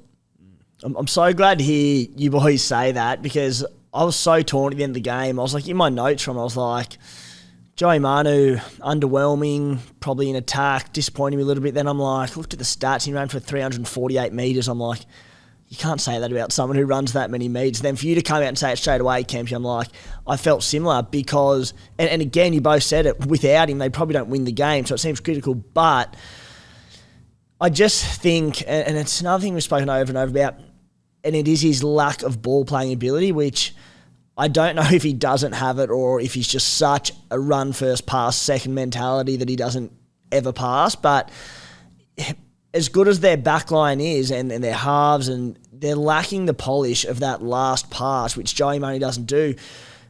Guru and I spoke about this throughout the year quite often in Supercoach terms, that when he got moved into the halves at 5'8" or at fullback, how detrimental it was to the scoring, again, Supercoach, of the players around him, because he just runs and runs and runs, and sometimes that isn't the best thing for your team.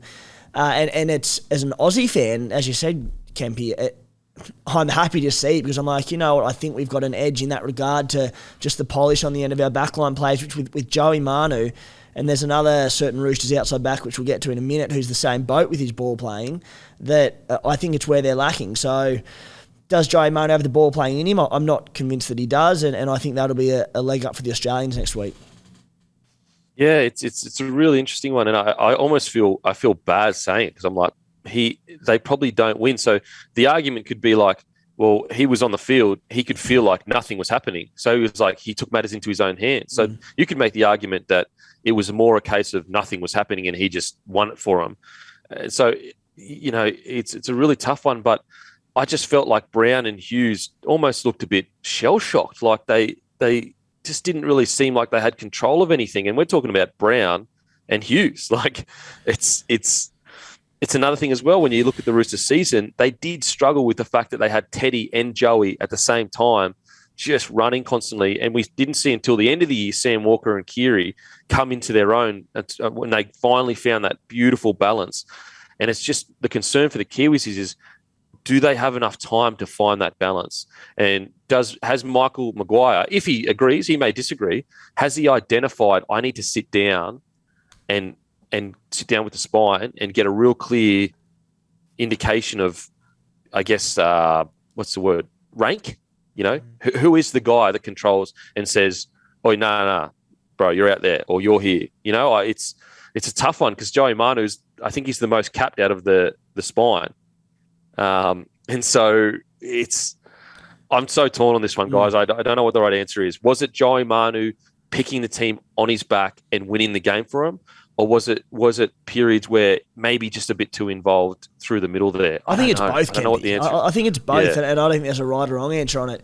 He was lifting him on his back at times. He ran for 350 metres, but there was a polish issue in the backline plays as well. So I think you're right in both accounts. And I think it's the reality of it that you have these four incredible individuals in this spine.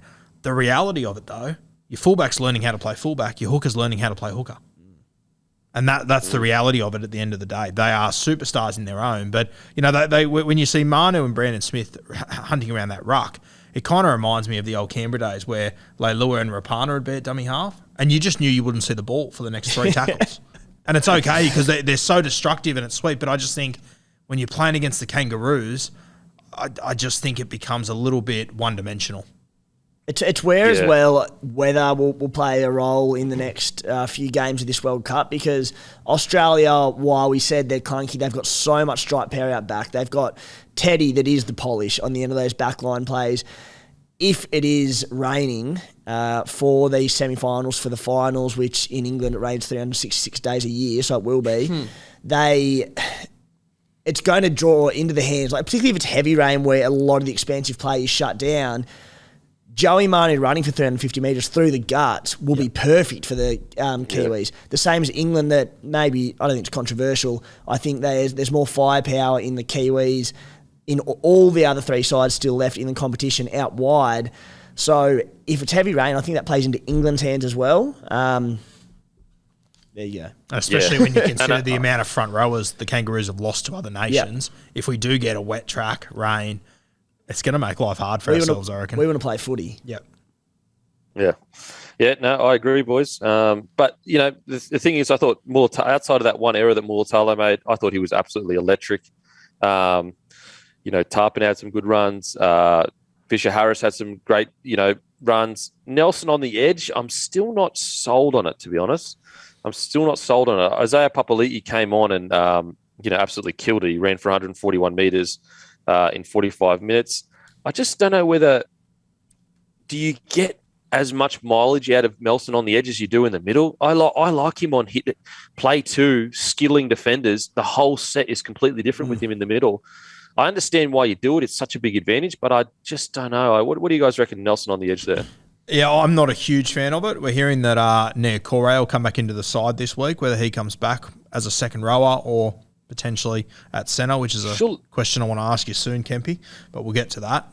But Nas, I'd be using him as a middle forward for sure. Was Nas on Kickout's edge? Yeah. Yes. It was like a massive battle. It was such a good battle. Yeah, I wonder, and I think you're right, Kempy, in what you're saying.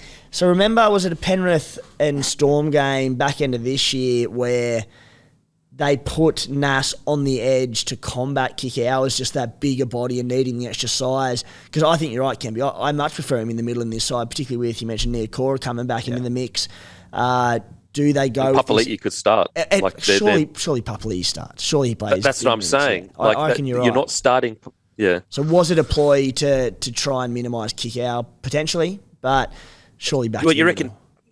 Exactly, like you reckon Papali'i can't handle Kikau?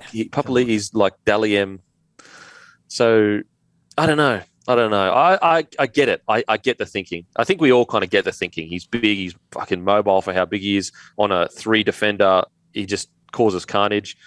But I don't know. I just think that, similar to what Mal did, like he knew that Cam Murray is more of a middle player than an edge player. So he brought him on in the middle. And I think that maybe you go, Papali'i is a back rower. He is one of the best back rowers in the comp. He's been probably the most consistent over the last 2 years. I think he should be on the field as much as he can, get Nelson in the middle for heaps of punch. But But yeah, outside of that, we'll have to quickly move on. Now, to be clear, Kiwi fans, as we said, if there is one side that can just turn up and fucking pull our pants down, it's the Kiwis. You've done it many times. And Guru, like you said earlier, there have been better teams on paper for Australia that have been beaten by arguably less informed Kiwi sides. So we are there. I honestly would have, going into this game, Australia versus New Zealand, maybe Australia 55 and Kiwis 45%. Like, that's how close I have. This will blow your mind, Kempy. And I knew you'd say it because I thought quite similar. Have you guessed what the odds are? Have you guessed what the Kiwis are paying to win this game? Both of you. I'm going to say like threes now that you've spoken like that. 250. The Kiwis are $4.50 and Australia are $1.20. I know. Wow. I'm not ridiculous. betting on the Kiwis because I would never bet against Australia in anything, no matter how good the bet. But $4.50, madness. That's outrageous. Oh, that is absolutely outrageous. Hey, Kemby, can I ask you before we move on? You've obviously got. I look at the both sides. I think they're really evenly stacked. For me, the difference is probably Latrell Mitchell in the centres, that they've just got a juggernaut that you can throw the ball to. Do you leave Peter Hiku on him, or do you potentially bring Anea Corey into that spot to try and handle Latrell? Oh, I think you got to leave Nico on there because you just Hiku is it Hiku on his side or is it Chance? No, it's Hiku. Hiku. I think you leave Hiku in there just because, like, you know, Latrell bumps front rowers, so it's kind of like if you're bringing on Nikora for his strength in defence, he'll probably gas him. His footwork's good. So I think you've got to get a specialist centre that is usually pretty good at positioning himself. We know Hiku is super strong. So I'd keep a specialist centre on him. But I understand if they did go Niokore, I'd understand that because I'd be like, he's a big body and we know how good he is in defence. So I get the question for sure. What about yourself? Yeah, I'm sort of torn. I personally think this game will be decided there, how they handle Latrell. I think that both squads are so easy, even everywhere else. The Kangaroos have shown their hand. If there's one thing they have shown us over the last few weeks, the left edge is going to be their strike edge. There's no doubt about that whatsoever. So I think how they mark Latrell, which is heaps easier said than done, and I get that, I think it will decide this one. Mate, Latrell is just so special, man. He is so special to watch. And you just constantly get reminded this guy is on another level. He's one of the best we've seen. On his day, he's one of the best outside backs we've ever seen. And I know people that don't like Trell or whatever, that don't want to hear that. You can lie to yourself all you want. Everyone knows Latrell on his day is one of the best outside backs we've ever seen, period. What about the centre that was marking him, young Brad Morcos? He tackled him in about the 8th minute. It was the most stock standard tackle of all time, but Latrell stood up pissed off, and you just see Brad go, oh, fuck, here we go. I'm in for some pain here. And he just blitzed him, poor bastard. Fuck. And that's a great thing about Latrell. Like, he takes things personally. Yeah. He really does. Like, the Michael Jordan meme, and I took he that literally personally. took getting tackled personally. You can see Brad at and that's Mark what makes going, him great. oh, fuck this. No Here way. we go. I'm fucking about to deal with Latrell at his best for the next fucking 40 to 60 minutes. Now, quickly, just about Fiji, guys. A star has been born. In my opinion, the biggest born star of this tournament is Taruva. I think that he has been the guy that is really like Suoliti. I thought was like he's already a superstar to a degree. I thought he was really good yesterday. But when we talk about unearthing of a player in this tournament, in my opinion, it's Taruva. I think if I'm Penrith Panthers, I'm going, can you please stop playing this guy? Because there is going to be 15 other clubs, or 16 now, that are going to ask about this guy's services. I thought he was amazing the other night.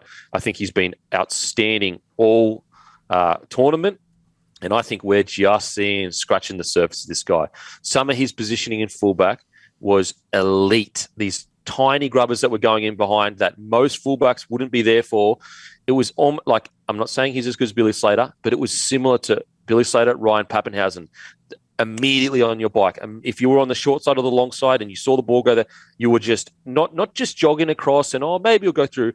You are full bull getting to the ball. He did it multiple times. He took brave, tough carries. I mean, he even went toe-to-toe with a great Tarpanet. Taruva is the star, in my opinion, that has been unearthed by the World Cup. And I do not know how the Penrith Panthers get him into their side. Thoughts, boys? Yeah, I personally thought he was the best on ground. I understand why Joey Manu got it for the stats, but, mate, for Taruva to do that against the Kiwis and keep his team in it and, a controversial call that potentially could have cost Fiji, I thought he was the best player on the ground by far and away. And how Penrith get him into the team? Kempy, I've got no fucking idea how they do it. Who do you possibly take out of this side?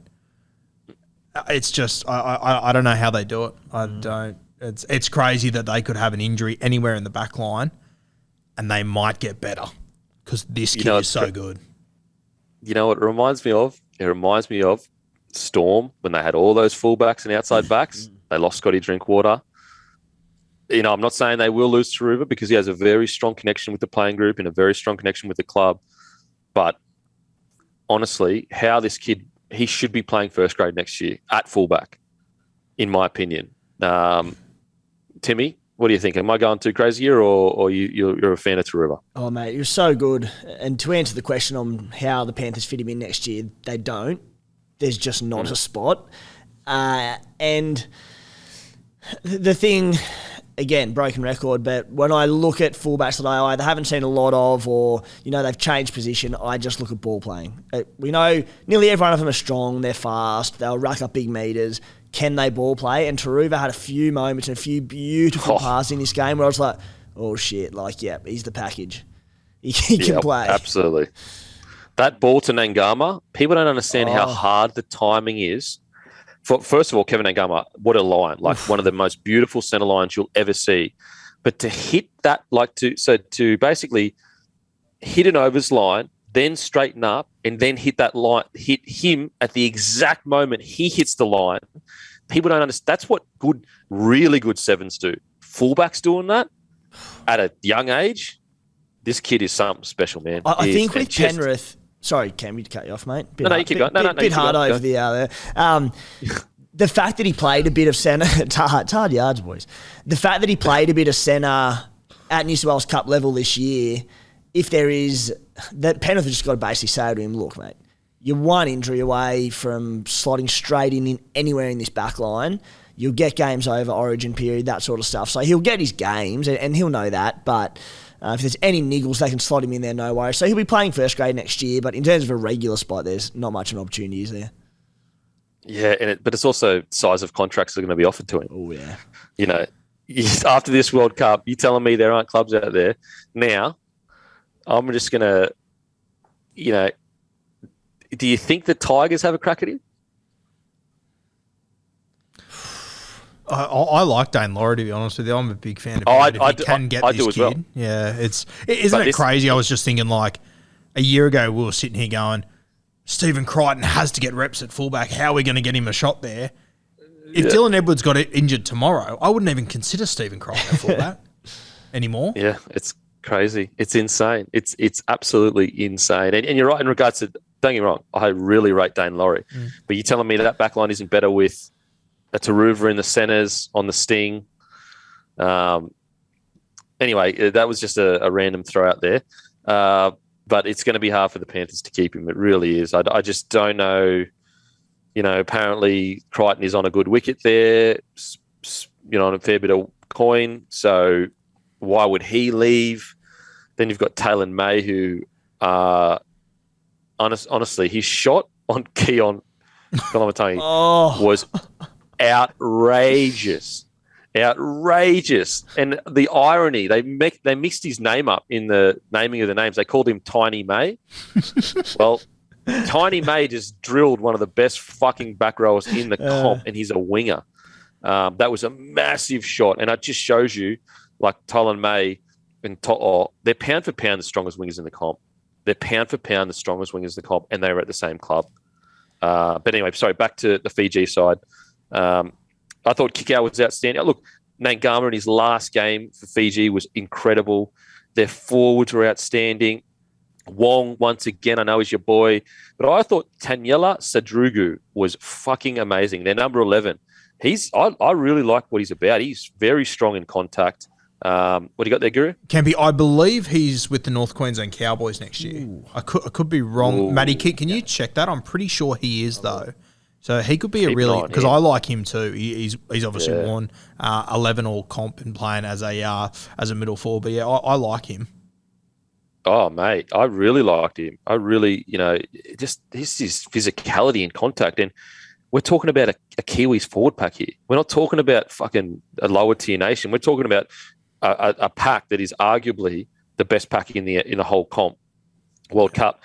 Also, I want to give a shout out to Kamakamitha. 176 metres, the most metres of any starting forward on the field against the Kiwis. I thought he was outstanding, and it just shows you how good that Storm system is. That once again, they got another front rower that has come through, been developed, and he does that against the best forward pack arguably in the comp. Anyway, so we've got to move on to Samoa Tonga because I've got to catch a flight to Amsterdam. Shit life, I know. Life's tough. Life is tough. It's tough. It's tough. It's very tough at the moment, boys. She's getting real tough, real stressed. Just need to get away, all that good stuff. Hey, Kempy, just before you do go, the fella he is with North Queensland, and on his profile it says he's a winger. Oh, dear no Lord. way. Oh, man. That doesn't make sense because I'm a winger. How does that? We are not in the same world. Okay, Tonga versus Samoa. What an incredible game of rugby league. The war dancers before it, apologies, I've forgotten the names of them. I know they're not, they've got different names for either one, was one of the best I've ever seen in my life. The fact that they were going back and forth with it, seriously, chills the whole time. Incredible.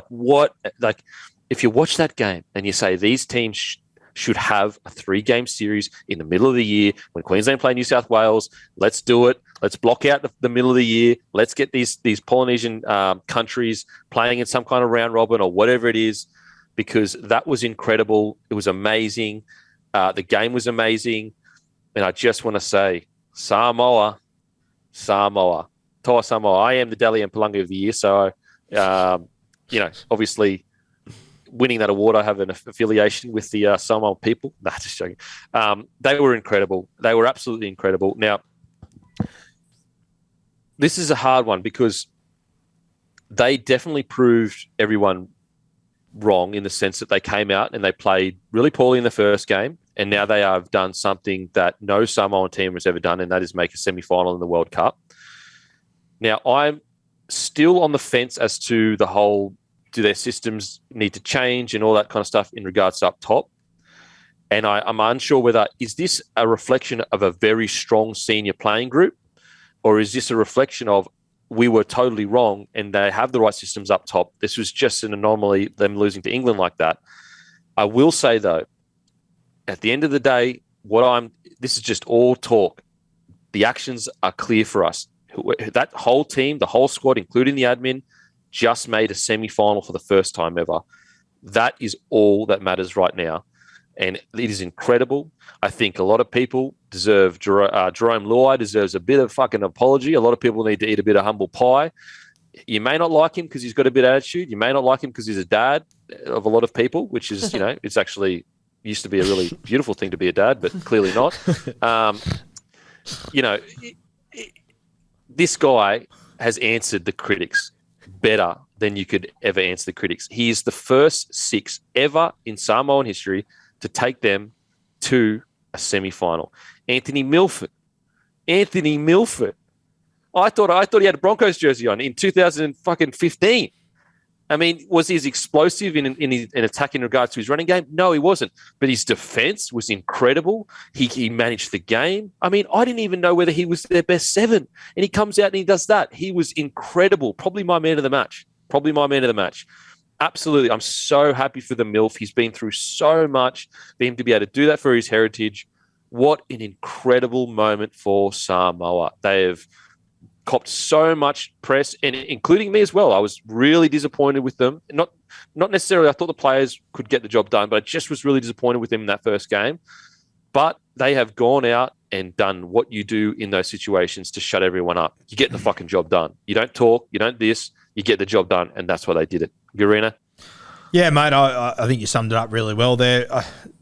What you said about Jerome Luai, I mean, they got smashed in that first game. I don't know if I can ever hold a 60-0 drumming to a 5-8, to be honest with you, but everyone seemingly did. He came out and played 2 lesser nations. He was the man of the match in both of them. He was still copping shit then. People saying, it doesn't matter. It's like, who do you want him to fucking play? Was he meant to play the team he wasn't scheduled to play? What do you want him to jump ship? What did you like? He did what he was meant to do. He played incredibly well. He came into this game. He played unreal. Anthony Milford was sensational. Egg on my face, I wouldn't have picked him, Kempy. I would have gone Chanel Harris-Tavita 100%, and I would have been so confident in that decision. But Milf, he was great. He really did wind the clock back there. Another one, Tim Laffey. I didn't realise Tim Laffey was playing rugby league 6 weeks ago. He has come in and done a really good job. He's been really impressive in this World Cup. Mate, Tim Laffey, watch that and I go, how is this guy got brushed from the, like not brushed, but couldn't essentially, from what I understand, get a contract 4 or 5 years ago in an NRL side? Like, we're talking about a guy that was working on I'm pretty sure a construction site, and then got an opportunity, I think, with the Salford Devils, is it? Yeah, just Salford. And decided, Salford, sorry. And he decided to just, all right, I'll give it one last crack. He's been outstanding since he got the opportunity to come into the first grade side. And it's just such evidence of like, there's so many players out there that for some reason, whether they don't have the connections or their manager just doesn't pull the right strings, they just get lost to the NRL. And you go, this kid could have been playing NRL for the last 4 or 5 years. He was incredible. Suoliti, I thought, his ball playing definitely needs work. There's no denying that. But I thought some of his ball running, though, holy shit. This kid's 19. That run he did at the middle. There's only one guy in rugby league that could have had that run, and it's him. Oh, insane. Timmy, what do you think about Samoa?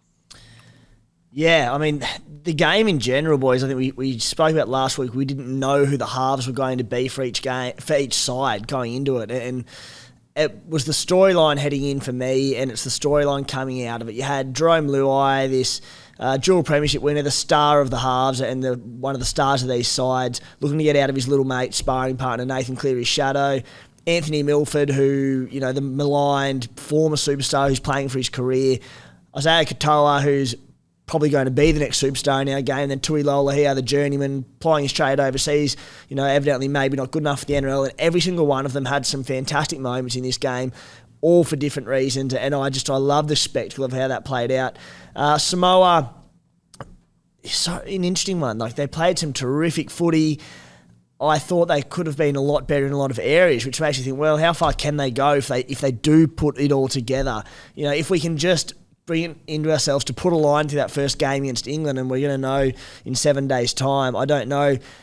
They made so many just silly errors and gave away a few stupid penalties that they can't afford to do against England.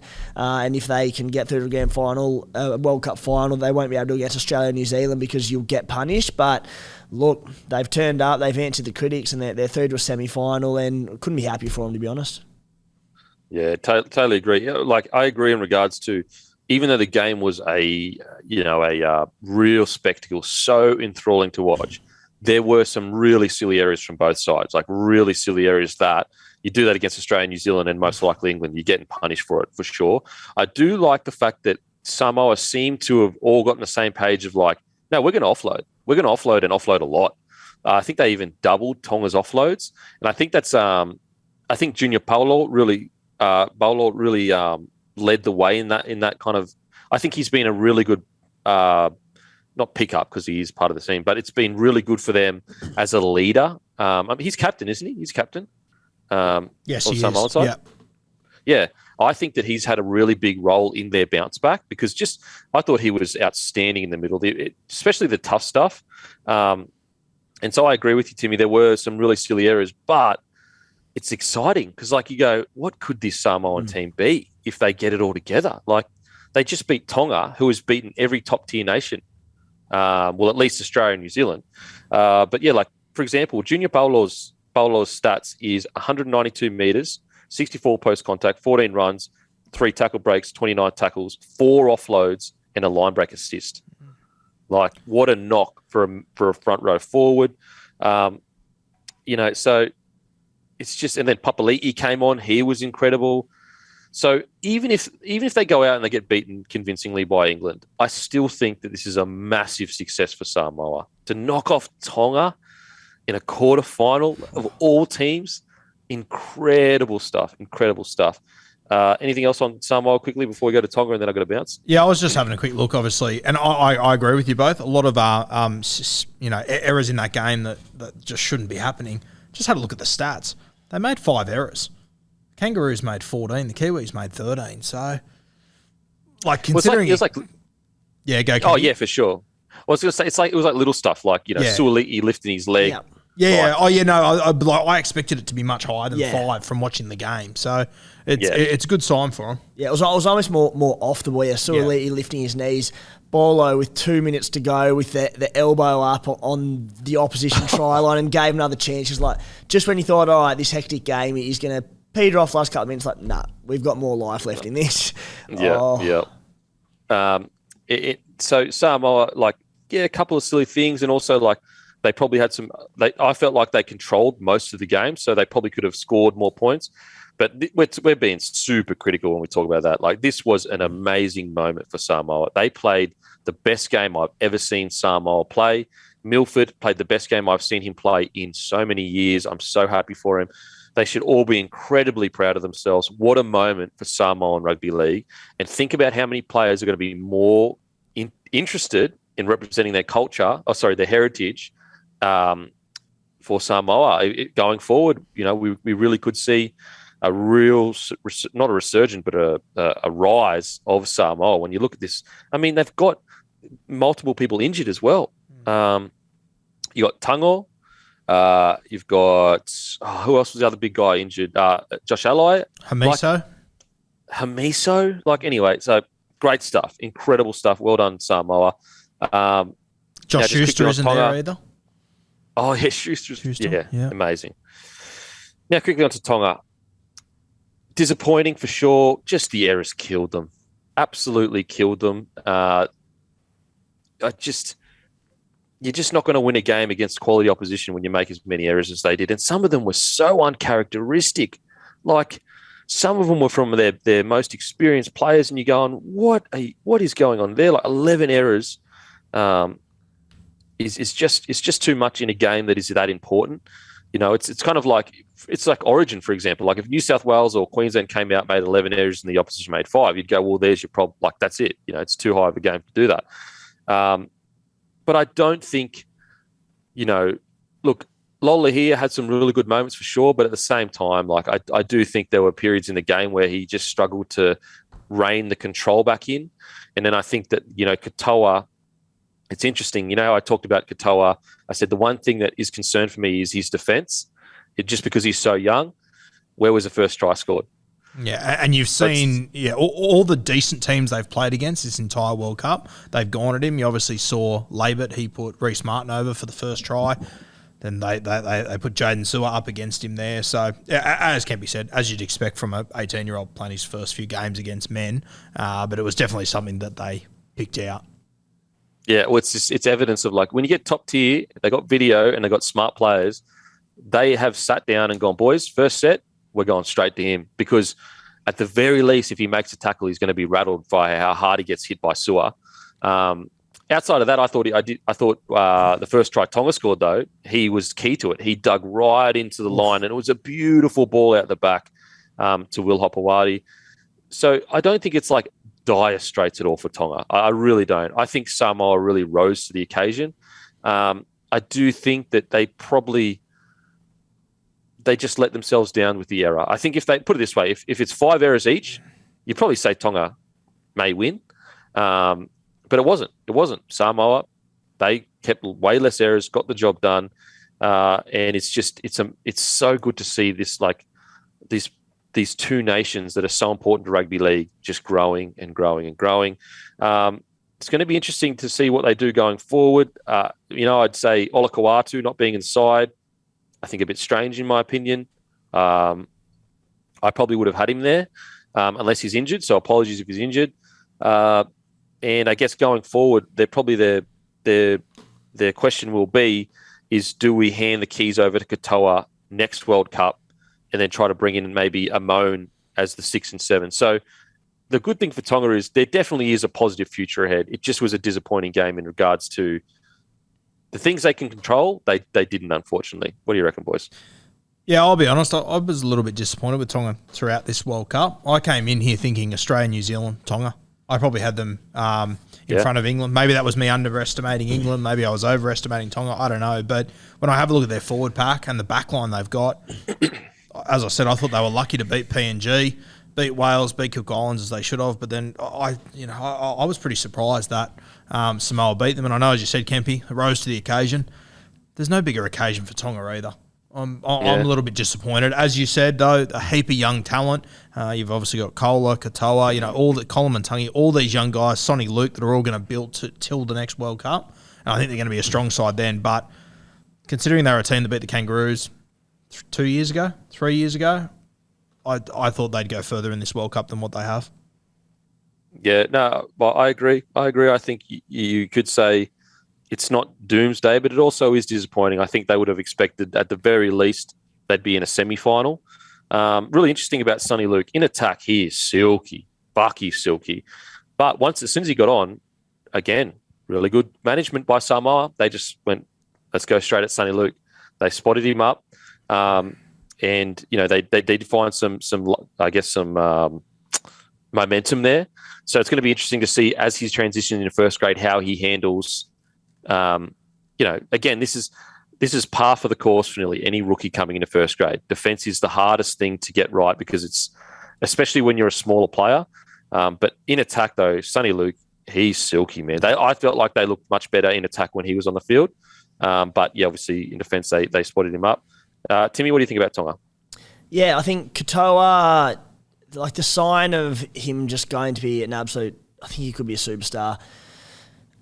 You touched on it, Kempy. Digging in deep, not only for that first try, but how deep he went into the line. It was like Cody Walker-esque as a small-bodied 18-year-old young adult growing into it, well, teenager, growing into his body with big boys on the other end of me, just go deep into the line, turn his back. I'm just like, that is the sign of a tough player. So, he certainly hasn't lost any admirers, a few little defensive lapses here and there, which is just experience in the game. He doesn't have that experience, and he'll learn so much from it. With Guru, a little bit disappointed by Tonga. I thought they'd go deeper. I just think with that forward pack, how bloody good it is, I just thought they'd try and just knock the door down through the middle. When they did, and they just thought, all right, don't worry about going laterally, let's just go through the middle. They'd get on these rolls, and they were like unstoppable.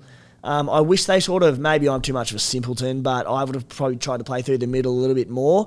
And then just Dave Fafita played 35 minutes or something.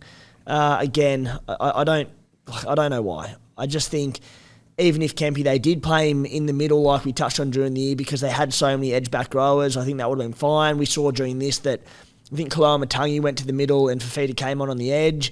I think they had so many opportunities and they maybe missed a couple, but yeah, But they did the same thing during the season as well. They had Olakau'atu on the bench.